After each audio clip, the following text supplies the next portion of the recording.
राज्यसभा में द्यूत क्रीड़ा का खेल प्रारंभ हुआ। पांडवों के बड़े भाई महाराज युधिष्ठिर क्रमशः अपना राज्य, संपत्ति, सेना हारते रहे और जब कुछ भी लगाने के लिए नहीं बचा तो उन्होंने अपने भाइयों को दांव पर लगाया। जब सारे भाई भी हार दिए गए तो उन्होंने अपनी महारानी द्रौपदी तक को दांव पर लगा दिया। दुर्भाग्य से सारे दांव भी हारे गए। जब महारानी द्रौपदी जुए में हार कर उनकी दासी बन गई तो दुर्योधन को वह अपमान याद आया जो उसका हस्तिनापुर से बाहर इंद्रप्रस्थ के राजभवन में हुआ था। अंधे का पुत्र अंधा। आज की कथा भारत की महान संस्कृति और भगवान भुवन मोहन कन्हैया के आगमन के पल द्वापर के पवित्र युग में घटी एक ऐसी घटना पर आधारित है जिसके प्रतिशोध ने संसार के सबसे भीषण युद्ध का दर्शन कराया। पांडवों के हस्तिनापुर छोड़ने के बाद उन्होंने इंद्रप्रस्थ नाम के एक बड़े सुंदर राज्य की स्थापना की। जब वहां महाराज युधिष्ठिर ने राजसूय यज्ञ का आयोजन किया तो सभी राजाओं को आमंत्रित किया। निश्चित बात है कि उन्होंने अपने प्रिय अनुज हस्तिनापुर के युवराज दुर्योधन को भी बुलाया। दुर्योधन वहां का विराट वैभव देखकर चकित हो उठा। उस भव्य महल को आश्चर्य से देखते हुए अचानक वो एक ऐसी जगह पर पहुंचा जहां कोई ऐसा पत्थर था जो पानी था और पत्थर लगता था और वह उससे टकरा गया। वह पानी में गिर गया। उसे गिरता देखकर ऊपर खड़ी हुई पांडवों की पत्नी महारानी द्रौपदी ठहाके लगाकर हंस पड़ी और हंसने के क्रम में उन्होंने एक ऐसी बात कही जो किसी को भी चुभ सकती थी। अंधे का पुत्र अंधा। यह सृष्टि का अपना चमत्कार है। किसी भी व्यक्ति की आकृति, प्रकृति, उसका जीवन कैसा भी हो सकता है, लेकिन परमात्मा ने या माता पिता रूपी परमात्मा के अंशों ने उसके शरीर को जैसा निर्मित किया है वैसा ही सृष्टि को स्वीकार करना चाहिए और हमें और आपको भी स्वीकार करना चाहिए। दुर्योधन के पिता नेत्रहीन थे। द्रौपदी का यह कटाक्ष उसके हृदय में तीर की तरह चुभा। वह वापस लौटा और उस दिन से उसके मन में पांडवों को नष्ट करने की योजना बनने लगी। दुर्योधन के स्वभाव में दुष्टता और कुटिलता का सबसे बड़ा कारण उसके मामा शकुनी थे, क्योंकि मामा शकुनी उसकी हर गलत सलाह का समर्थन करते थे। दुर्योधन ने जब शकुनी को यह बात बताई तो शकुनी ने कहा कि अपनी सेना नष्ट मत करो भांजे, पांडवों को द्यूत के लिए आमंत्रित करो, जुए के लिए आमंत्रित करो और उन्हें प्रलोभन दो और मैं अपने इन सिद्ध पासों से उन्हें निपटा लूंगा। हारने के बाद जो तुम्हें चाहिए वो तुम ले लेना, सारी संपत्ति तुम्हारी हो जाएगी, वे तुम्हारे दास हो जाएंगे। दुर्योधन को विचार अच्छा लगा। उसने निमंत्रण भेजा और प्रलोभन में फंसे पांडव हस्तिनापुर पहुंच गए।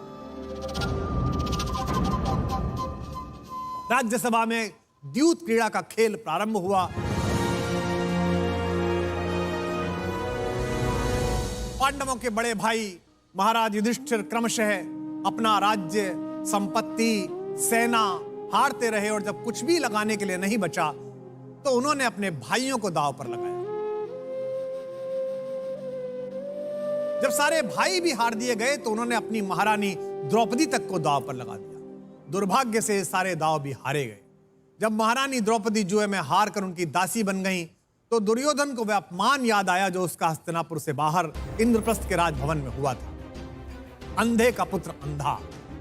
प्रतिशोध की तामसिक अग्नि में झुलस रहे दुर्योधन ने मर्यादा की सारी रेखाएं पार की। हारे हुए पांडव नतशिर बैठे हुए हैं और अहंकार से अट्टहास करता हुआ दुर्योधन दुशासन को आदेश देता है कि उस अहंकारी द्रौपदी को घसीटते हुए राज्यसभा में मेरे सम्मुख उपस्थित किया जाए।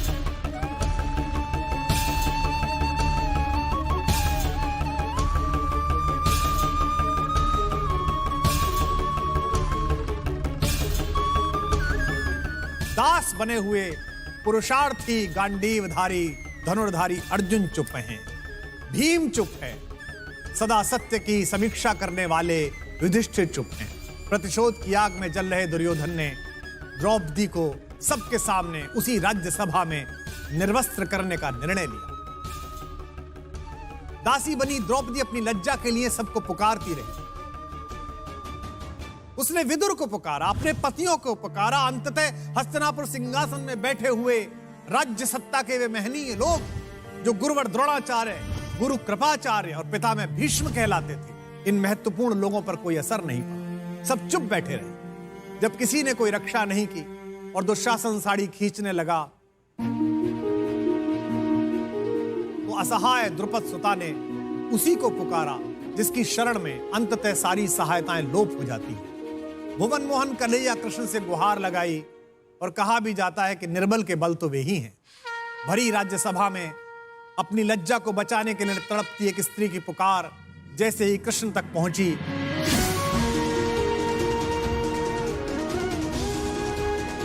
उन्होंने साड़ी को इतना बड़ा बना दिया कि दंभी दुशासन के हाथ थक गए, बेहोश हो गया, लेकिन प्रभु की कृपा का वस्त्र समाप्त नहीं हुआ और द्रौपदी ने वस्त्र नहीं।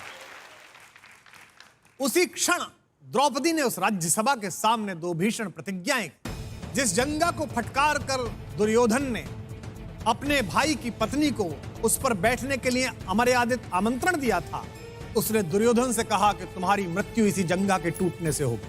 और जिस दुशासन ने माता के समान अपनी पूजनीय भाभी को उसके केशों से पकड़कर उस रजस्वला स्त्री को उस राज्यसभा में उपस्थित किया था, द्रौपदी ने प्रतिज्ञा की कि आज के बाद मैं इन केशों को खुला रखूंगी और ये दुशासन के रक्त से धुलने के बाद ही बांधूंगी। द्रौपदी मुक्त केशी यज्ञसेनी भी कहलाई और इस पूरे प्रकरण ने संसार के सबसे भीषण युद्ध को रचा जो महाभारत कहलाया। यह तो कथा थी जो सबको पता है, लेकिन इस कथा का सार क्या है? इसका सार यह है कि व्यक्ति को कभी भी किसी भी व्यक्ति को अकारण अपमानित करने से बचना चाहिए। केवल एक वाक्य ने, केवल एक उपहास ने इतना बड़ा युद्ध उपस्थित किया, इसलिए हमें सदा वाणी पर नियंत्रण रखना चाहिए। इस कथा का एक सार और भी है।